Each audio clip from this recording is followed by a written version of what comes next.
इस साल अश्विन माह में आने वाली शारदीय नवरात्रि 3 अक्टूबर से शुरू हो रही है और 11 अक्टूबर को समाप्त होंगी।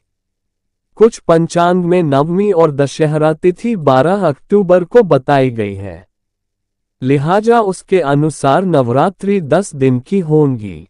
अधिकांश पंचांग में अष्टमी और नवमी तिथि 11 अक्टूबर को है। इसके अनुसार 11 अक्टूबर को हवन और कन्या पूजन होगा। शारदीय नवरात्रि स्थापना 2024। पंचांग के अनुसार इस साल शारदीय नवरात्रि पर घट स्थापना के वैसे तो कई शुभ मुहूर्त दिए गए हैं, लेकिन इनमें 2 मुहूर्त सबसे शुभ हैं। घट स्थापना का सबसे पहला शुभ मुहूर्त 3 अक्टूबर गुरुवार को सुबह 6:14 से 7:23 तक है। घट स्थापना के लिए दूसरा शुभ अभिजीत मुहूर्त 3 अक्टूबर की सुबह 11:47 से दोपहर 12:34 तक है।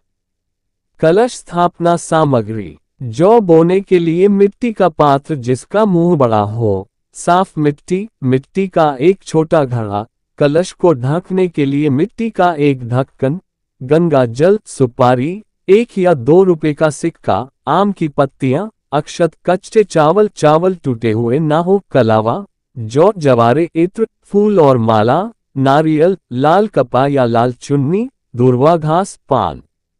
कलश स्थापना विधि: नवरात्रि में कलश स्थापना करके देवी का आह्वान किया जाता है। इसके लिए पहले घर की अच्छी तरह साफ सफाई कर लें। फिर नवरात्रि के पहले दिन सूर्योदय से पहले उठकर स्नान करें। लाल, हरे, पीले, गुलाबी जैसे रंग के साफ कपड़े पहनें। फिर पूजा स्थल को गंगाजल छिड़ककर शुद्ध करें। फिर मिट्टी के बड़े पात्र में थोड़ी सी मिट्टी डालें और उसमें जवारे के बीज डाल दें।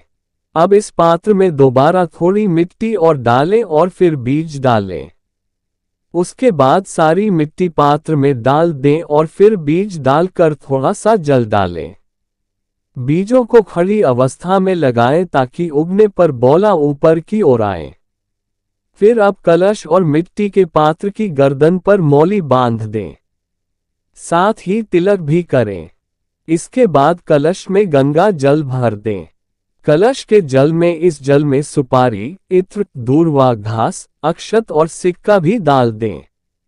फिर कलश के किनारों पर अशोक के 5 पत्ते रखें और कलश को ढक्कन से ढक दें। अब एक नारियल को लाल कपड़े या लाल चुन्नी में लपेटें, पोटली में कुछ पैसे भी रखें।